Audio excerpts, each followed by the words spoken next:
Okay, here we are on the Rich Van Tassel channel, giving you the breakdown of tomorrow's Week 6 games.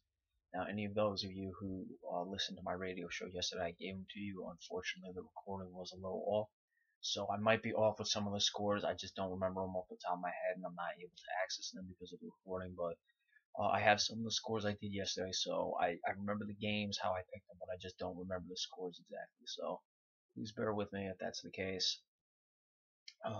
We're starting out with the Washington Redskins. They're traveling to New York to play the Jets.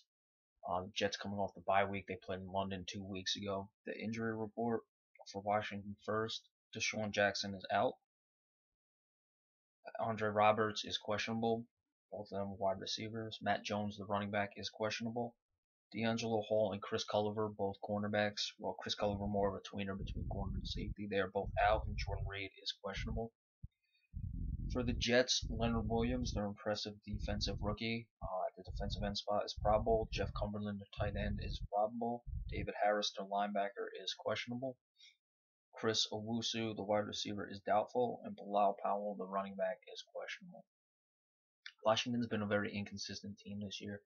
While I think the Jets are the better team, I expect Washington to play well here, and just because they tend to be inconsistent week to week. They played very well against Atlanta, but lost. So I'm expecting actually some sort of consistency with this one, which could potentially lead them to win. But I'm not going to do it. I'm going to pick the Jets. I pick them to win. I like it to be 24-14. And I expect that the pressure is going to get to Kirk Cousins and he's going to commit a few too many turnovers. Now we'll see what happens with Ryan Fitzpatrick. He's been making me eat my words thus far this year. So we'll see if he starts to turn the ball over, if he continues to play well. If he keeps playing well, the Jets are going to be in good shape. But we discussed how he has the propensity to turn the ball over. So we'll see how that goes tomorrow. But again, I'm liking the Jets 24-14, and I expect that Kirk Cousins is going to have the crucial turnover, not Ryan Fitzpatrick. Okay, Arizona traveling to Pittsburgh to play the Steelers. Arizona is 4-1. They thumped Detroit last week. Pittsburgh is 2-2 off the Monday Night Football. Pittsburgh is 3-2 off the Monday Night Football victory they had over the San Diego Chargers. The injury report for the Cardinals: J.J. Nelson, the wide receiver, is probable. Tyrann Mathieu, the free safety, probable. Rashad Johnson, the free safety, is questionable. Darren Fells, the tight end, is probable. And John Brown, the wide receiver, is probable. For the Steelers, Cortez Allen is questionable. Will Allen, the safety, is out. Cortez Allen is the cornerback. Ryan Shazier, the linebacker, is out. Ben Roethlisberger, who yesterday was listed as doubtful, today is now out, so he's not playing in this game. Michael Vick is expected to start over Landry Jones. And Marquise Pouncey, of course, the center, is on injury reserve. With this game, I look at the injuries in the secondary. Cortez Allen being questionable and Will Allen out. You have your best cornerback and one of your better safeties out. And we know Arizona likes to throw the ball. Despite J.J. Nelson on the injury report, he is listed as probable. They do have Michael Floyd and they do have Larry Fitzgerald, of course, and Carson Palmer's been throwing the ball real well. I like Chris Johnson to continue to have his bounce back, so to speak, year. This year, though, I didn't think he lost much of anything, and I look for them to run the ball fairly well tomorrow. And I think the offensive line for Arizona, which is underrated, is going to hold up against the Pittsburgh defense and give Carson Palmer enough time to find his weapons downfield. I like the game 30-16. I don't think Michael Vick is going to keep up with Carson Palmer, and that was 30-16 yesterday without Ben Roethlisberger playing. But I didn't expect him to play anyway, so I don't know what I'm talking about there. My mistake. Arizona 30-16.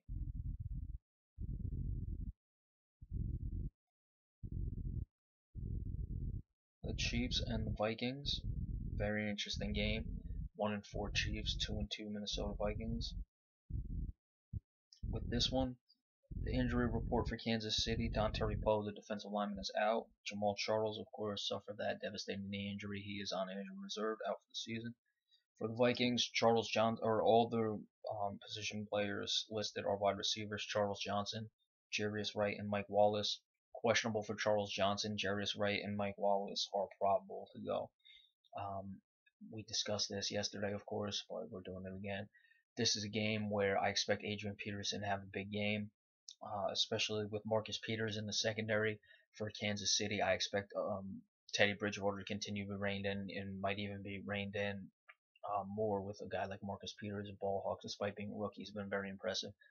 And you would expect Adrian Peterson to really carry the load. Now, Kansas City's been a disappointment this year. I expect them to be desperate, but Minnesota has to be a team or has to win a game like this if they want to be a team that makes the playoffs and isn't just on the cusp in the 8 and 8, 9 and 7 range.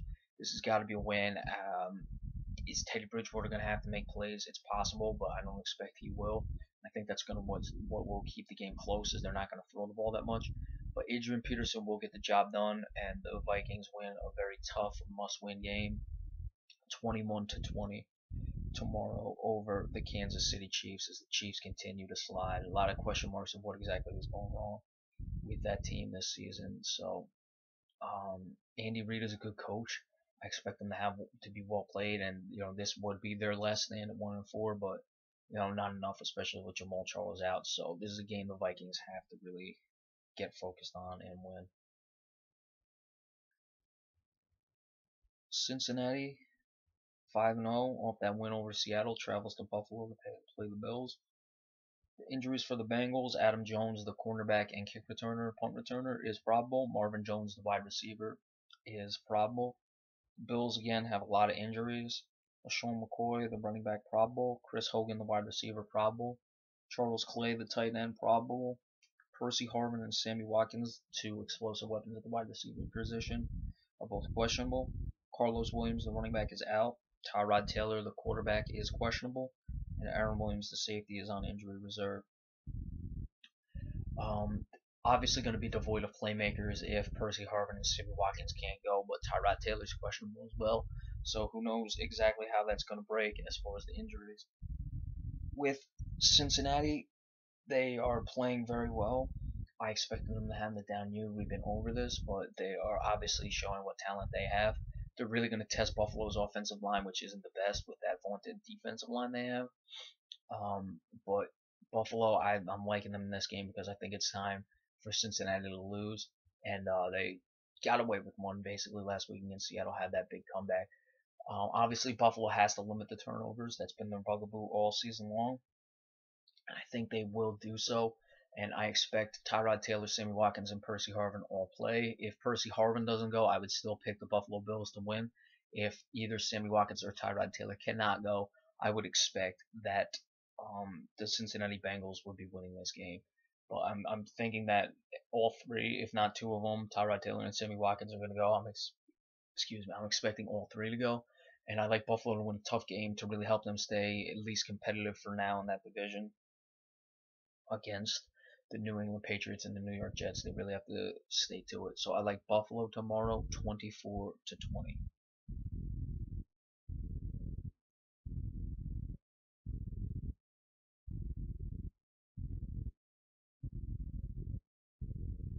Next up,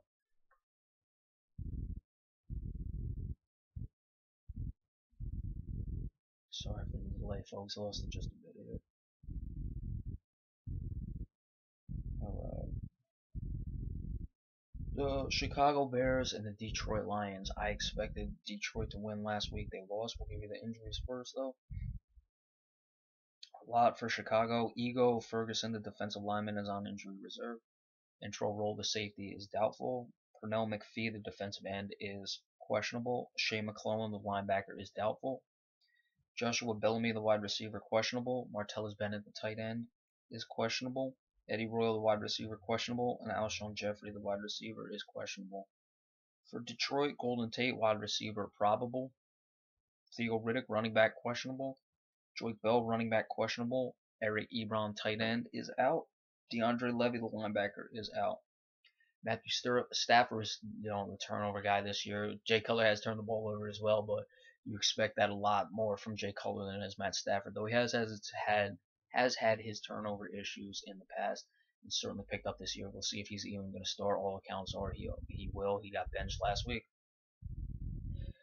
Chicago's quietly won 2 games after the 0-3 start. I expected Chicago to be a really bad team this year. I still don't think, I'm not expecting much from them, but credit them for at least fighting out of the hole the way they have to get to 2-3.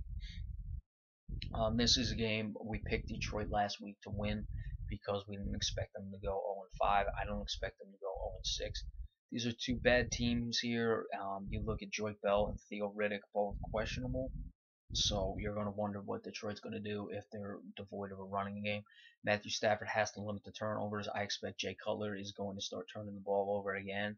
And I think Chicago is due for a loss after 2 wins. And Detroit is certainly due for a win. So two bad teams here. Tough to pick that.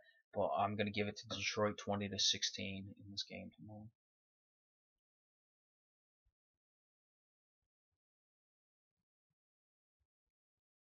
Denver Broncos travel to Cleveland to play the Browns. Browns are 2-3. Denver is 5-0. Injuries first for the visiting Broncos. Cody Lattimore, the wide receiver, is probable. Shawan Thompson, the running back, questionable. Aqib Talib, cornerback, is questionable. DeMarcus Ware, the defensive end, is out, and Demaryius Thomas, the wide receiver, is questionable. For the Browns, Johnny Manziel, the quarterback, is probable. Robert Turbin, the running back, is questionable. Joe Hayden, the cornerback, is out.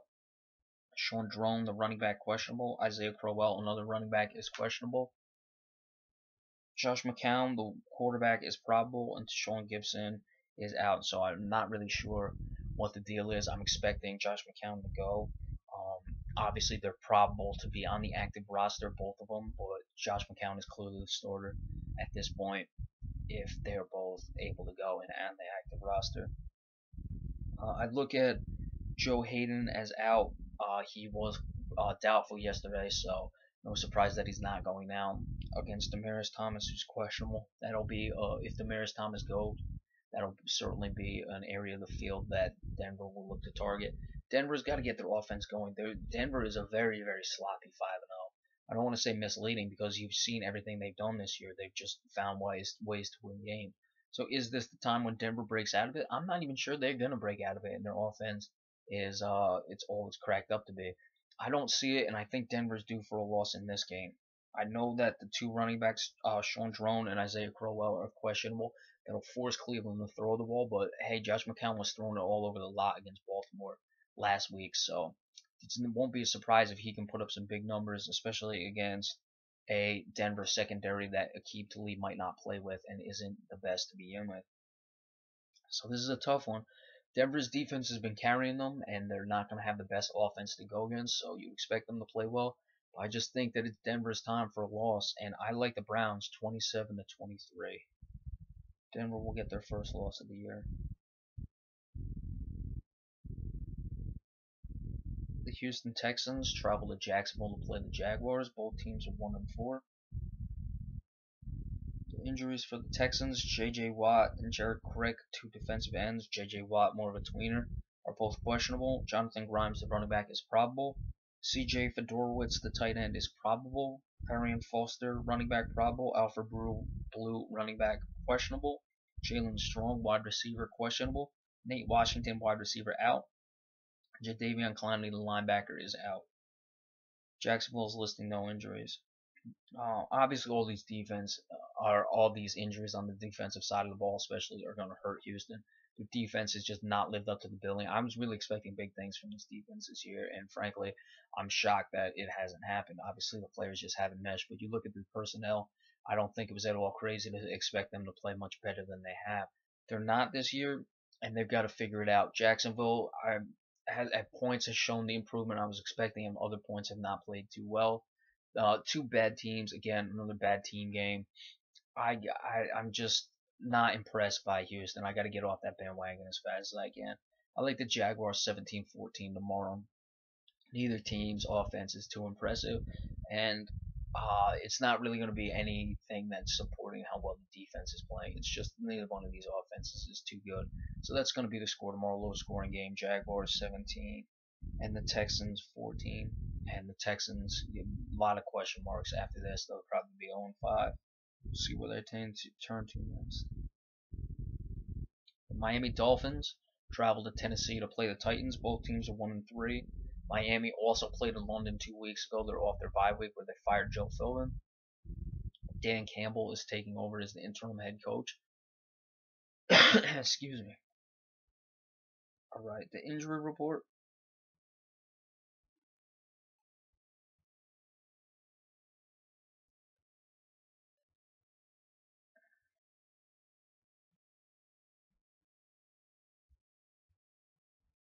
Sorry about that again, just losing some connection here.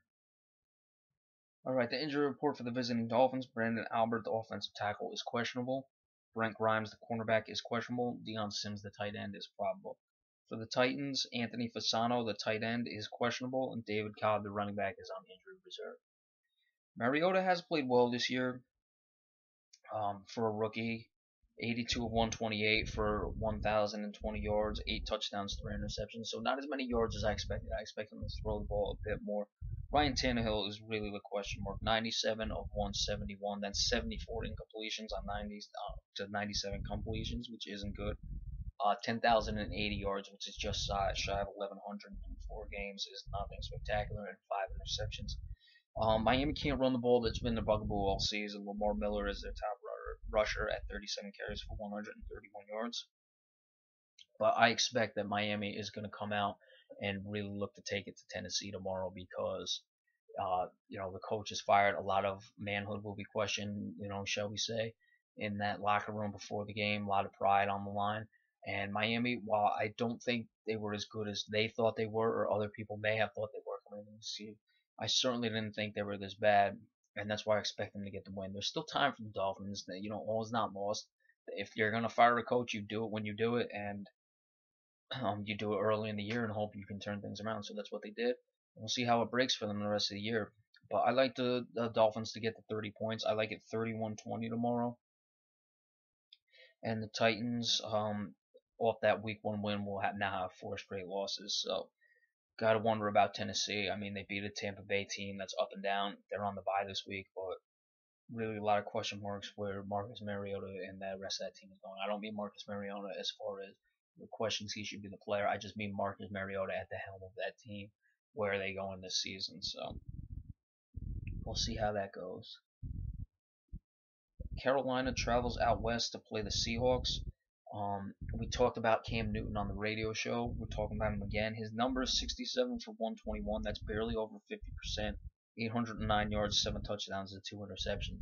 Now, you would look at those numbers and be like, wow, those aren't good at all. And they're really not.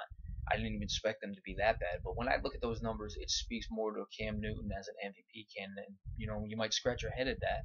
But when you look at it, he just wins games. They're 4-0 with him having those poor numbers throwing the ball. He's rushed the ball very well this year, but he hasn't had Kelvin Benjamin, and he's helping this team find ways to win. We'll go over the injury report.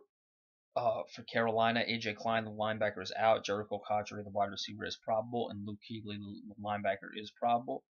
For Seattle, Bobby Wagner, the linebacker, and Marshawn Lynch, the running back, are both questionable.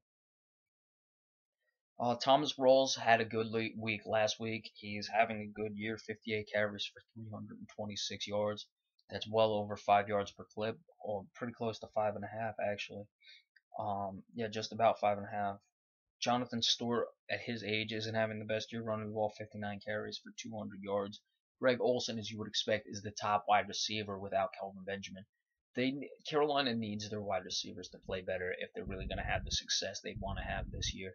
Obviously, they don't have Kelvin Benjamin. We just discussed that. But for this team to really go anywhere, the receivers have to pick up the slack, and they're really not doing it. Seattle, off that loss, I think they're going to even the record up, and Carolina making one of the harder flights there is from Carolina to Seattle. Obviously, Seattle's a tough enough place to play as is, but when you're making that long cross-country flight, it's even worse. So Carolina's due for a loss. Seattle's going to get the win. I don't remember the score from what I picked yesterday. I liked it probably somewhere around 28-20 in that regard. I think Marshawn Lynch will play, and him and Thomas Rawls will form a nice 1-2 punch. And Cam Newton will keep him competitive for a little bit, and 20 points will be pretty impressive. But look for this defense to lay the hammer, and it might even be less than 20 points. So Seattle evens the record. Carolina gets their first loss of the year. All right. The Chargers and the Seahawks. We'll give you the injuries first. It's in Lambeau Field. 2-3 Chargers off that tough Monday night football game loss. We discussed the poor call we thought there was in that game. Not much conversation has been made about it. Obviously, ESPN doesn't want to kill the golden goose, so to speak. The injuries for San Diego: Stevie Johnson, wide receiver, doubtful. For Green Bay, B.J. Raji, doubtful. The defensive end. Randall Cobb, wide receiver, probable. Morgan Burnett, safety, questionable. James Jones, wide receiver, probable. Monte Adams, wide receiver, questionable. Sean Richardson, the safety, is on injury reserve, and Nick Perry, the linebacker, is out. The injuries to the receivers for Green Bay would raise a level of concern a bit because that's what Aaron Rodgers likes to do. He likes to spread teams out and throw the ball. I was a little surprised with myself, but I did pick it, and I'm gonna have to go with it. I think San Diego is gonna get the win here. I don't know why. Some way, somehow game. This is one of the games that Green Bay is gonna lose. I don't think they're gonna win every game, so it's got to be this one. Though I might look like a fool after this one. I don't have the score from what I had picked yesterday, but I'm liking it 27-24 in that department. One of those stunning victories. I think that the receivers being injured for Aaron Rodgers and Green Bay is going to hurt. Melvin Gordon, who's not quite at 4 yards per carry, is going to have to start living up to the billing, being the top running back that was selected in the draft, and they'll need him to run well on the road playing a tough offense, and I expect he will have his breakout game this year, and Philip Rivers finds his big targets down the field. So 27-24 Chargers tomorrow in Lambeau Field, handing the Packers their first loss of the year.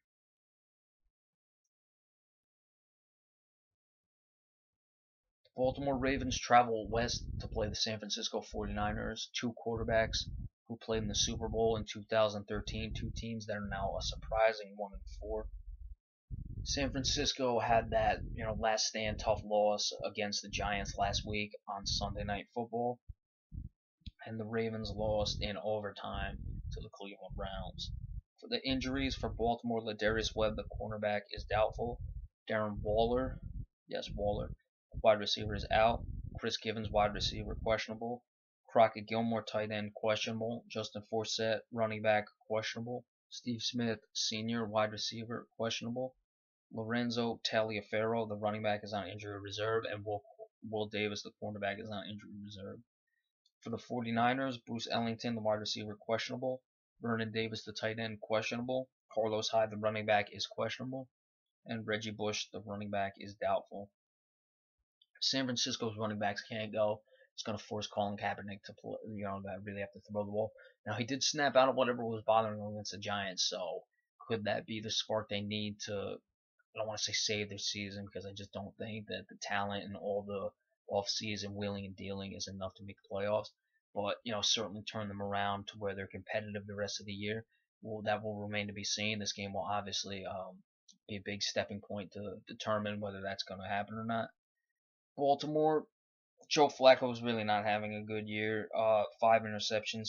He's thrown the ball a lot, but why is he throwing that much when Justin Forsett is playing as well as he is? Colin Kaepernick has 5 interceptions to 4 touchdowns. He's obviously going to play better. We just talked about him. This is two bad teams again. I think that San Francisco is going to win the game. I thought while last week was their last stand, they're still better than Baltimore, and Baltimore's traveling out west. I like it 21-17. Again, it might have been a different score I picked yesterday on the radio show, but somewhere in that area, I'm expecting it not going to be too many points in this game. And last up, we have the New England Patriots traveling to Indianapolis to play the Colts. Injury report: Dante Hightower, the linebacker, is out. Dion Lewis, the running back, is questionable. Terrell Brown, the cornerback, is out, and Nate Solder, the offensive tackle, is out. For the Colts, Andrew Luck is questionable. The quarterback, Andrew Luck. T.Y. Hilton, the wide receiver, probable. Jarrell Freeman, the linebacker, is questionable. And Tyler Vargo, the running back, is on injury reserve. I believe yesterday Matt Hasselbeck was listed on the injury report, so he looks like he's ready to go. Obviously, if Andrew Luck is playing, he will start. The questionable is whether or not he is going to be active. Of course, if he's active, he's going to get the start. No surprises there. I'm liking New England big. Indianapolis was the team that they were playing against in the AFC Championship game when the Deflategate really came to pass. That started there. I think the Patriots are going to take it out on them. If Andrew Luck can't go, it could be even worse. Indianapolis has won 3 straight games following their 0-2 start, so they've gotten themselves right back in contention, especially in that weak division. Um, it's all right, to get off to a slow start. There's no one who's ever gonna run away with that, and the Colts are still in good shape. But like we said, New England comes out and is really gonna look to hand it to Indianapolis. Tom Brady's gonna throw the ball. He's super competitive, and that's just what he does. I like the Patriots to score a lot of points. I'm liking it 38-27, and I wouldn't be surprised if Indianapolis doesn't hang in there even that much. It might even be more than that on both sides, going higher for New England and lower for Indianapolis. But who knows? Anything can happen in this league, but I'm expecting a big victory and the Patriots really come out and establish themselves and, a little bit of redemption for whatever Deflategate might have caused them, even though it doesn't look like it cost them that much. Alright, so that's it. Be sure to enjoy the games tomorrow. Stay tuned on Monday. We'll give you another MLB update. The Mets and Cubs are starting right now, pretty soon. Might have already started. Some people here in the New Jersey are excited for that. And so stay tuned on Monday. We will give you a baseball update. Might throw one in tomorrow as well. If we see anything that breaks during one of the games, we'll give you the quick news alert that we've been doing. But stay tuned for Monday, baseball update, and the breakdown of the New York Giants and the Philadelphia Eagles on Monday Night Football, as well as a recap of all the games played. So thanks for watching. Enjoy the rest of your weekend.